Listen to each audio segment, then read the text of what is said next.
अच्छा हाँ मैं ये मीरा रोड स्टेशन पे वो थी मैडम, तो वो पता नहीं हो तो मेरे को उधर वो मिला टपरी के नीचे, मतलब ऐसा मिला मेरे को स्टेशन पड़ा हुआ, तो मैं लिया। वो फोन लॉक है तो समझ में नहीं आ रहा था। अभी आपका फोन आया तो मैं आपको बोला। ये वो अपना आईफोन है शायद से, नीला कलर का है। हाँ मेरा नाम ये सुखीराम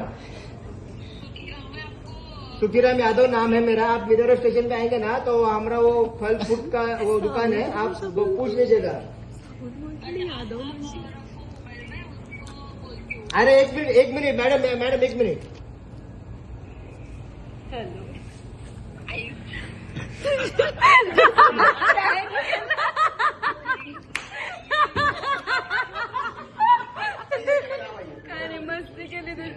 तर किस्सा झाला असा की मला फोनवरून कळलं की भूमीचा फोन हरवलाय, पण तो माझ्यासोबत केलेला एक प्रँक होता आणि 1 सेकंद सुद्धा मला कळलं नव्हतं की हा प्रँक चालू आहे।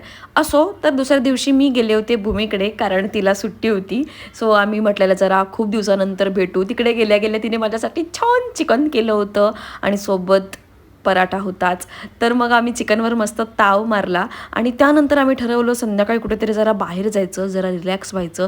खूप दिवसानंतर भेटणं आमचं झालं होतं। बऱ्याचदा असं होतं की प्रत्येकजण आपापल्या कामात बिझी असतो आणि मग एकमेकांना भेटायला वेळ मिळत नाही। सो जेव्हा असा वेळ मिळतो तेव्हा आम्ही भेटतोच। आणि आमच्यात सूची कमी होती, ती खरं तर गेली होती गावाला, नाहीतर आम्ही तिघीही भेटणार होतो।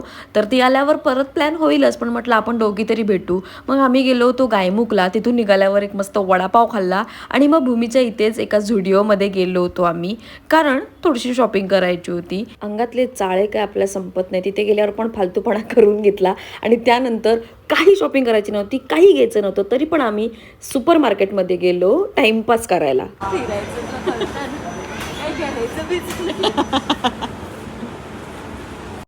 तर अशा प्रकारे टाइमपास करून आणि छान टाइम स्पेंड करून आम्ही परत निघालो घरी जायला आणि परत आम्हाला शेवपुरी खायची इच्छा झाली। मग ते खाऊन आम्ही गेलो घरी। तर असं छान टाइम स्पेंड केला आणि दुसऱ्या दिवशी भूमीला बाय करून निघालो।